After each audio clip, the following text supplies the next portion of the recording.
নমস্কার, আপনারা দেখছেন কড়া খবর। এখন কড়া খবরে দেখুন, বোড়ালের নিরালা অ্যাপার্টমেন্টে আবাসিকবৃন্দ আয়োজিত রবীন্দ্র নৈরুল সন্ধ্যা। বোড়ালের নিরালা অ্যাপার্টমেন্টের আবাসিকরা সারা বছরই বিভিন্ন সাংস্কৃতিক অনুষ্ঠানের সঙ্গে সঙ্গে পূজার্চনাতে মেতে থাকেন। তবে তাদের অন্যতম বিষয় হল বিগত প্রায় 20 বছরেরও বেশি সময় ধরে বিশ্বকবি রবীন্দ্রনাথ ঠাকুর ও বিদ্রোহী কবি কাজী নজরুলের জন্মদিন উপলক্ষে সম্পূর্ণ ঘরোয়াভাবে এই দুই প্রথিতযশা কবিকে শ্রদ্ধা নিবেদন করা। এই অনুষ্ঠানে তারা কোনো নামি দামি শিল্পীদের নিয়ে না এসে কেবলমাত্র আবাসিকদের মধ্যে থেকে 8 থেকে 80 বছরের সকলকে নিয়ে এই শ্রদ্ধা নিবেদন অনুষ্ঠানে অংশগ্রহণ করে থাকেন। তাদের এই প্রয়াসে যেই সংস্কৃতিপ্রেমী মানুষটির কথা না বললেই নয়, তিনি হলেন নিরালার আবাসিক কৃষ্ণকান্ত রায়।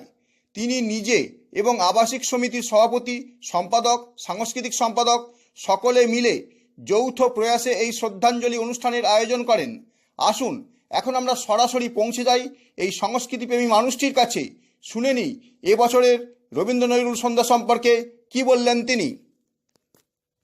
আমি এই কড়া খবরের কর্তৃপক্ষকে এবং আপনারা যারা এখানে উপস্থিত হয়েছেন তাদেরকে আমি নিরালা অ্যাপার্টমেন্ট ফেজ 1-এর পক্ষ থেকে জানাই আন্তরিক প্রীতি ও শুভেচ্ছা, এবং কড়া খবরের সমস্ত দর্শক মণ্ডলকে আমাদের আন্তরিক শুভেচ্ছা রইল। প্রথমে যে কথাটা বলতে চাই যে আমাদের এই আবাসনে আমরা যে অনুষ্ঠানগুলো করি এরা সম্পূর্ণভাবে আমাদের আবাসিক দ্বারা সংগঠিত হয়। আমরা কোনো বাইরে থেকে কোনো আর্টিস্ট বা কোনো কাউকে আমরা এখানে হায়ার করে আনি না। আমরা চাই আমাদের এই আবাসনের মধ্যে এই ডিজিটাল যুগে যে বাঙালি সংস্কৃতি হারিয়ে যাচ্ছে সেটাকে ধরে রাখার চেষ্টা করি। এবং এইখানে আপনারা অবাক হয়ে যাবেন, একেবারে কিড মানে একবারে ছোট্ট বাচ্চা থেকে 75-80 বছরের বয়স্ক লোকেরাও এই অনুষ্ঠানে অংশগ্রহণ করে। এবং আমরা যেটা চেষ্টা করি, এখানে বহু মহিলা আছে যারা বিয়ের আগে হয়তো গান বাজনা করতো, বিয়ের পর সেই সব বন্ধ হয়ে গেছে, তাদেরকে আমরা আবার ফিরিয়ে আনার চেষ্টা করি, তাদের মধ্যে আবার আনন্দের সঞ্চার করি। সবচেয়ে ভালো লাগে এখানে যখন আমাদের যে রিহার্সালগুলো হয়, আপনারা দেখলে অবাক হয়ে যাবেন, সেখানে প্রত্যেকে খুনসুটি করছে, সবাই হাসি ঠাট্টা, একদম প্রাণোচ্ছল ভাব। যখন আমাদের এই রিহার্সাল বন্ধ হয়ে যায় না, তখন সবাই মধ্যে একটা বিমর্ষ ভাবটা চলে আসে। তো জানি না আমরা এটাকে কতদিন ধরে রাখতে পারবো, কেন আজকে তো দেখা যায় ম্যাক্সিমাম তরুণ যারা তারা তো চাকরি বাকরি করে বাইরে চলে যাচ্ছে। আমরা বয়স্করা এখানে সেটাকেই ধরে রাখার চেষ্টা করি। আমরা চাই আমাদের যে আগামী প্রজন্মের মধ্যে এই ধারাগুলো বয়ে চলুক। এবং সবচেয়ে একটা ব্যাপার যেটা আমি বলতে চাই, বাঙালি যেখানে থাকে সেখানে দুর্গাপুজো হবে না আর রবীন্দ্র নজরুল হবে না, এটা ভাবা যায় না, এটা কখনো কল্পনাই করার মধ্যে আনা যায় না। সেই ধারাগুলোকে যাতে বেঁচে থাকে, হ্যাঁ, আমরা যেন এই সংস্কৃতির মধ্যে ধারার মধ্যে দিয়ে বাঙালি হিসাবে সারা বিশ্বে মাথা উঁচু করে থাকতে পারি, এটাই আমরা চেষ্টা করি। আর এই দুই কবির হাত ধরেই আমরা দেখেছি সারা বিশ্বে কিন্তু আজকের সংস্কৃতি, বাঙালি সংস্কৃতি পৌঁছে গেছে। হ্যাঁ, সেসব হ্যাঁ, সেই জন্যই তো আমরা আমাদের এই দুই বিখ্যাত কবিকে, একজন বিশ্বকবি, একজন বিদ্রোহী কবি, এইদেরকে আমরা বাঁচিয়ে রাখবো যতদিন বাঙালির জাতটা বেঁচে থাকবে, এটাই আমাদের আকাঙ্ক্ষা। কৃষ্ণকান্ত বাবুর পর আমরা সরাসরি চলে যাব আবাসিক সমিতির সভাপতির কাছে, শুনব তাঁদের এই শ্রদ্ধাঞ্জলি অনুষ্ঠানের বিশেষত্ব সম্পর্কে কি বললেন তিনি। আমরা প্রত্যেক বছরই এটা করে থাকি। এবছর একটু বিশেষ মাত্রা পেয়েছে বা বিশেষ কিছু কথা আমাদের তরফ থেকে আমরা এখানে মেসেজ হিসেবে দিতে চাই সমস্ত মানুষের কাছে। কাঁটাতার এবং কাঁটাতারের বেড়া, আপনাদের বোধহয় মনে আছে বহু আগের একটা ছবি, আফ্রিকান ছবি, একটি শিশু মৃত্যু পথযাত্রী, চারিদিকে শকুন ঘিরে ধরেছে। যে ফটোগ্রাফার সেই ছবিটি তুলেছিলেন, পরবর্তীকালে তিনি সুইসাইড করেছিলেন, যে তিনি কেন শিশুটিকে বাঁচাতে চান। আমরাও প্রতিদিন খবরের কাগজ খুললেই প্রথম পাতায় দেখতে পাই ক্লাস 6-এর একটি মেয়ে কাঁটাতারের বেড়া, এপাশে নোম্যান স্ট্যান্ডে বসে আছে। রবীন্দ্র জয়ন্তী বা নজরুল জয়ন্তী করতে যে আমরা যদি এই কথাগুলো না বলি, যেহেতু এই দুজনই মানবতার পক্ষে একটা বিরাট প্রতীক বলতে পারেন, গোটা ভারতবর্ষ জুড়ে শুধু নয়, পৃথিবী জুড়ে রবীন্দ্রনাথ এই মানবতার বার্তা দিয়েছেন। আর এই সংস্কৃতি বলুন, গান বলুন, কবিতা বলুন, যে কোনো লিওনার্দো ডা ভিঞ্চি কিংবা আমাদের রবীন্দ্রনাথ ঠাকুর, পৃথিবী জুড়ে যেখানে যত আন্তোনিও জাসিন্তো, নিগ্রো কবি, এরা সমস্ত কাঁটাতারের বেড়াকে উপেক্ষা করেছেন। দেখেন, আমাদের তরফ থেকে এই মেসেজটাই থাকবে যে এই সংস্কৃতি, এই গান, এই আবৃত্তি, কবিতা যেভাবেই আমরা এখানে পরিবেশন করি না কেন, এটা কোনো কাঁটাতারের বেড়া মানে না। যে দুই বাংলার সংস্কৃতি একসঙ্গে মিলেমিশে একাকার হয়ে একাকার যাবে। হয়েছে, এটা পুরো মানবতার পক্ষে একটা বার্তা। আমরা সেটার পক্ষেই দাঁড়াতে চাইছি। এখানে কোনো রকম সংকীর্ণতা, যেটা যদি আমরা নিজেদের মনের মধ্যেও সেটা পুষে রাখি, তাহলে রবীন্দ্র জয়ন্তী বা নজরুল জয়ন্তী করার কোনো মানে হয় না। দুই কবিরই অমর সৃষ্টির মধ্যে আমরা দেখতে পেয়েছি সাম্প্রদায়িকতার কোনো স্থান নেই। এই জায়গাটা নজরুল যেখানে দেখেছি হিন্দু ধর্ম নিয়ে এবং আমাদের শাক্ত মতাবলম্বীদের যেভাবে উদ্বুদ্ধ করেছেন, রবীন্দ্রনাথও সেরকম আমরা দেখেছি মুসলিমদেরও উদ্বুদ্ধ করে গেছেন। এ ব্যাপারে সেই কাঁটাতারের বেড়া জালের যেটা বলতে চাইছেন, অর্থাৎ দুই বাংলাকে একত্রিত করবার আজকে আপনারা প্রয়াস নিয়েছেন। এটা আমাদের কিন্তু একটা মেসেজ সবসময় থাকে, নিরালা সবসময় এই সমস্ত কিছুর ঊর্ধ্বে। আমাদের এখানে আমাদের যখন ঈদ উপলক্ষে আমাদের এখানে যারা এমপ্লয়ি আছেন, তার মধ্যে প্রচুর অন্য সম্প্রদায়ের মানুষ আছেন, মহিলারা আছেন। আমরা কখনোই তাদের অন্য চোখে দেখিনি। আমরা আমাদের জীবনের প্র্যাকটিসের মধ্যে দিয়েও রবীন্দ্র নজরুলের যে মানবতার বার্তা এবং সাম্প্রদায়িকতা বিরোধী আপনি যেটা বলছেন, আমরা সেটা কিন্তু আমাদের জীবনের প্র্যাকটিসেও মেনে চলি। আপনার নাম পরিচয়? প্রণব ঘোষ। সভাপতির কথা তো আমরা শুনলাম, এবার শুনবো সম্পাদকের কথা, শুনবো রবীন্দ্র নজরুল সন্ধ্যা প্রসঙ্গে তিনিই বা কি বললেন। হ্যাঁ, আমাদের প্রতিবারই এটা হয়, এবারে সেরকমভাবে হচ্ছে এই অনুষ্ঠানটা। হ্যাঁ, আমরা প্রতিবারই এটা রবীন্দ্র সন্ধ্যা করি। আমাদের কমপ্লেক্সে সবাই এখানে অংশগ্রহণ করে, 2 বা 3 মাস ধরে চলে, বা এই যে রিহার্সাল দেওয়া হয় সেই অনুযায়ী আমরা প্রতিবারই করি এবং এখানে সবাই অংশগ্রহণ করে এবং সবাই এখানে থাকে, এক আনন্দ উপভোগ করে। এইভাবেই আমাদের প্রতিবারই মধ্যেই। কত বছর ধরে চলছে এটা? এটা আমাদের প্রায় 20 বছর 22 বছর ধরে চলছে প্রতিবারই এরকম সুন্দর অনুষ্ঠান। যারা অংশগ্রহণ করে তারা কি সবাই আবাসনের বাসিন্দা? আবাসিকেরই মহিলারা, আবাসিকেরই সব লোকেরা এবং আবাসিকের বাচ্চা শিশুরা সবাই এখানে অংশগ্রহণ করে। আর কোনো নামি দামি শিল্পীদের এখানে আনা হয়নি? বাইরে কোনো শিল্পীকে একটা অর্থাৎ সম্পূর্ণ ঘোরাভাবে একদম আমাদের আবাসিকের মধ্যে হয়। আবাসিকের যারা মহিলা, আবাসিকের দ্বারা যারা দাদারা, আবাসিকের দ্বারা শিশুরা, তারাই রিহার্সাল দিচ্ছে, তারাই অনুষ্ঠান করছে, তাদের বাড়ির লোকেরই এখানে দেখতে আসছে। আজকে ব্যাপারটাই আমাদের আবাসিকের মধ্যে। আজকে রবীন্দ্র নজরুল সন্ধ্যায় কতজন পার্টিসিপেট করবে বলে মনে করছেন? এখন আমাদের আজকে প্রায় 35 জনের পার্টি। 35 জনের উপর পড়ে।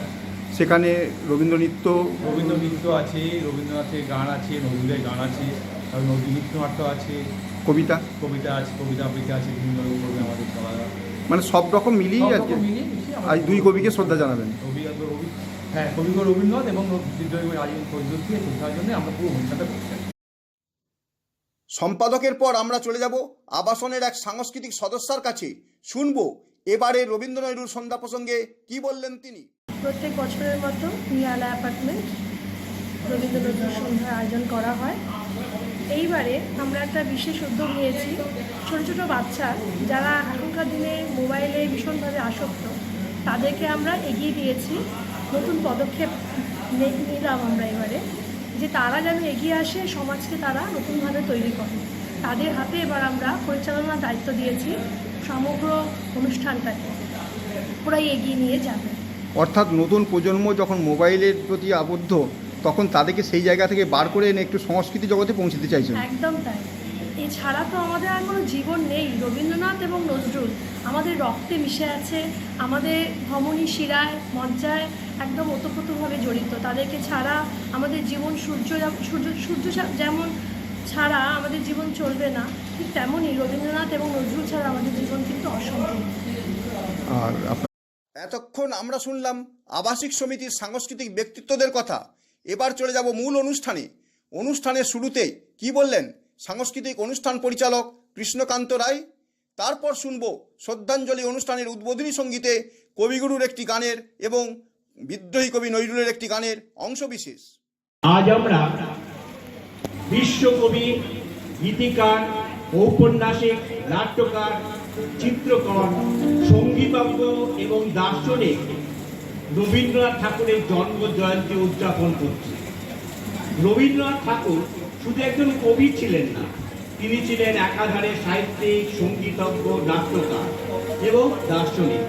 তার কবিতা, গান, নাটক, উপন্যাস এবং প্রবন্ধ বাংলা সাহিত্যকে সমৃদ্ধ করেছে। তিনি ছিলেন এক আধুনিক মানুষ, যিনি বিশ্ব মানবতাকে ধারণ করে চলতেন।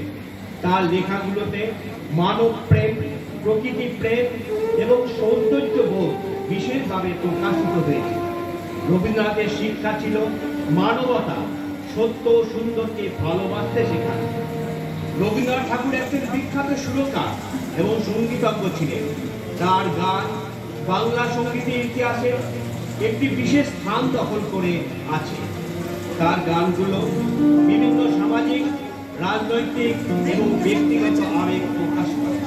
রবীন্দ্রনাথ কিন্তু একজন সাহিত্যিক বা শিক্ষাবিদ ছিলেন না, তিনি ছিলেন একজন প্রভাবশালী ব্যক্তিত্ব, যিনি বিভিন্ন ক্ষেত্রে গুরুত্বপূর্ণ অবদান রেখেছেন।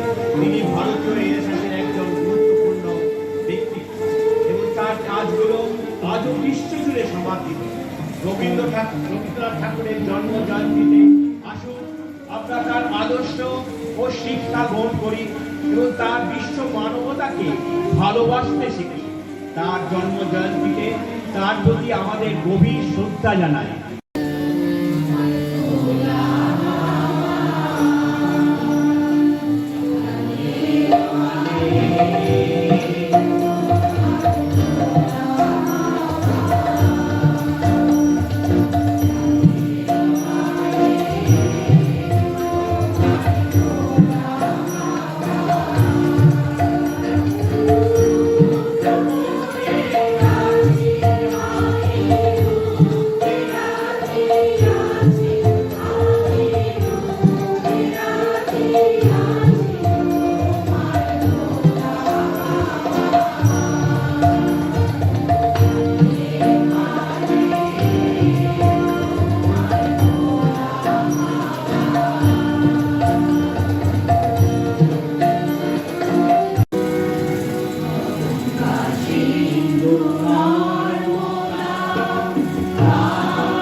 এরপর আমরা চলে যাব শ্রদ্ধাঞ্জলি অনুষ্ঠানে কচিকাঁচাদের কাছে, দেখব এবং শুনব তাদের নাচ, গান, আবৃত্তি ও যন্ত্রসঙ্গীতের মাধ্যমে দুই কবিকে শ্রদ্ধা নিবেদনের অংশবিশেষ।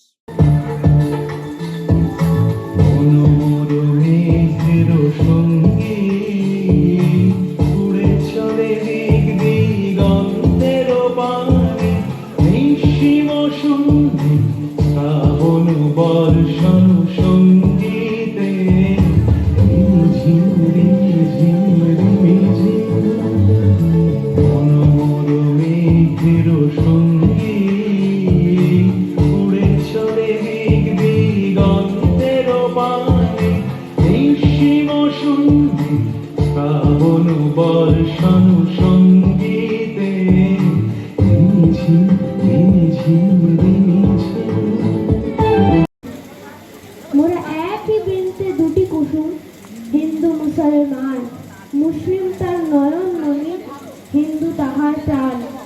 একশে আকাশ মায়ের কোলে, যেন রবি সুশি দোলে, এক রক্ত বুকের তলে, একশে নারীর টান। মোরা একই বৃন্তে দুটি কুসুম, হিন্দু মুসলমান। কাছে দেখিল জননী বড়ুয়াশা করে দেখিল কেহ যায় না তুমি তারে রাখিবে জানি গো। আমি যে কিছু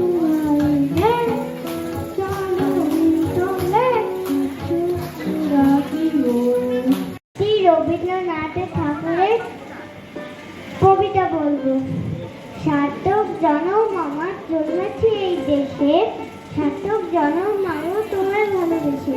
জানি না তো ধন রতন আজকে না রানীর মতন, শুধু জানি তোমার আমার আমার তোমার সবাই এসে।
রবীন্দ্র নজরুল সন্ধ্যার অন্যতম আকর্ষণ ছিল কবির শেষ শয্যায় কবির একটি বিশেষ স্বপ্নাচারণ নিয়ে লেখা গীতিনাট্য নতুন বৌঠান, যার সামগ্রিক পরিচালনায় ছিলেন কৃষ্ণকান্ত রায়।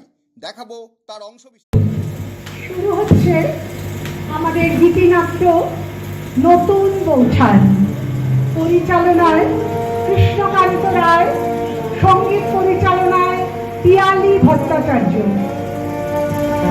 নাটক শুরুর আগে প্রেক্ষাপটটি আপনাদের জানানো দরকার। 1937 সাল কবি গুরুতর অসুস্থ হয়ে পড়েন। কবির শারীরিক অবস্থা এতই গভীর হয়ে পড়েছিল যে কবিকে কলকাতায় আনা সম্ভব হচ্ছিল না। এই সংবাদ পাওয়া মাত্রই কলকাতার বিখ্যাত ডক্টর নীলরতন সরকার শান্তিনিকেতনে ছুটে যান কবির চিকিৎসার জন্য। ওই সময় দিনের বেশিরভাগ সময় কবি আচ্ছন্ন অবস্থায় থাকতেন। একদিন প্রবল ঝড় জলের রাতের ঘটনা।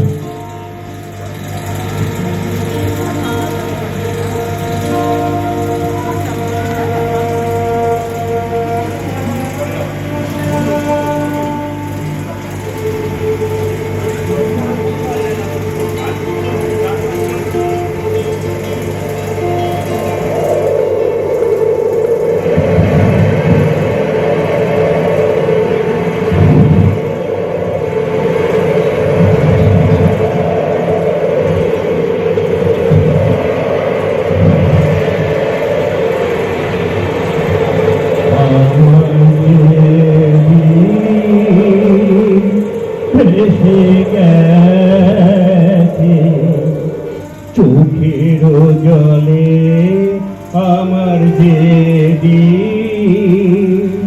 ভেসে গেছে, চোখের জলে আমার যে রবি, রবি, কে আমি এইদিকে তাকাও। কে কে দাঁড়িয়ে ওখানে? ছায়া ঠিক নয়, কিন্তু ছায়ার মতো। মৃত্যু, মৃত্যু কি তবে এই? আমি এসেছি, চিনতে পারছো না? আমি তোমার নতুন বৌঠান। নতুন বৌঠা? তুমি এসেছো, তুমি এসেছো, তুমি এসেছো নতুন বৌঠা। আমাকে নিতে এসেছো? যাবার সময় হলো বিহঙ্গে, এখনই কুলায় রিক্ত হবে স্তব্ধ গীতি। ভ্রষ্ট নীর পরিবে ধুলায়, অরণ্যের আন্দোলনে। এই কবিতা তুমি জানলে কি করে? এ তো আমি তোমার সব কবিতাই আমি জানি, তোমার সবটুকু। মরে যাওয়া মানে আর কিছু নেই বুঝি?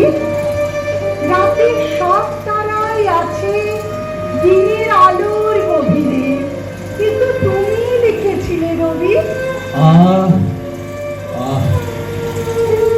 আশ্চর্য ভালো বোধ হচ্ছে জানো নতুন বউটা। এতদিন ধরে আমাকে তুমি মনে রেখেছ, আমার সব প্রকাশের মধ্যে দিয়ে মনে রেখেছ। আর তুমি, তুমি আমাকে কি দিয়ে মনে রেখেছো রবি? কি বলি বলো তো?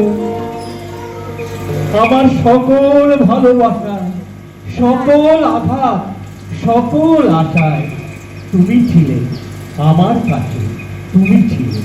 হয়তো হয়তো সবসময় আমি তোমার কাছে যাইনি।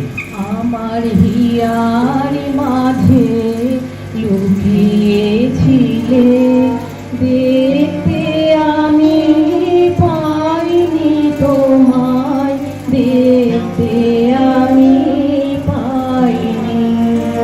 আমার হিয়ার মাঝে লুকিয়েছিলে, বাহির পানে চোখ মেলেছি, বাহির পানে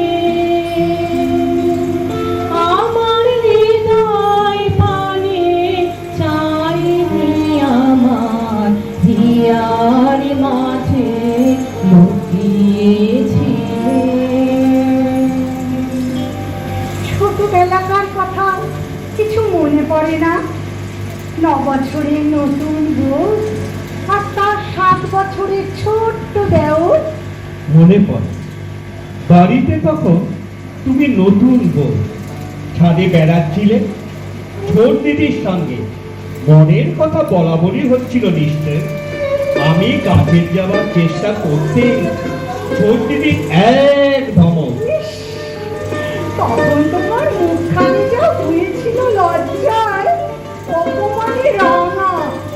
খুব ইচ্ছে হচ্ছিল বর্ণ দিদিকে বলি, আহা ও তো ছেলে মানুষ, না হয় থাকলো আমাদের সঙ্গে। এসব কথা ও আর কি বুঝবে বলো? কিন্তু নতুন বউ তো, আর বয়সী বা কত, মুখ ফুটে বলা যায় না সব। পুরানো সেই দিনের কথা ভুলবি কি রে? সেই চোখের দেখা প্রাণের কথা সে কি ভোলা যায়? আর একটিবার আয় রে সখা প্রাণের মাঝে আয়, মোরা সুখের দুঃখের কথা কবু প্রাণ জুড়াবে তাই। পুরানো সেই দিনের কথা ভুলবি কি রে? সেই চোখের দেখা প্রাণের কথা সে কি ভোলা যায়? নতুন বৌঠান গীতিনাট্যের শেষ পর্যায়ে আমরা কবির মৃত্যু ও গীতিনাট্যের শেষ অংশটুকু শুনে নেব এবার। নতুন বউঠান, নতুন বউঠান, নতুন বউঠান।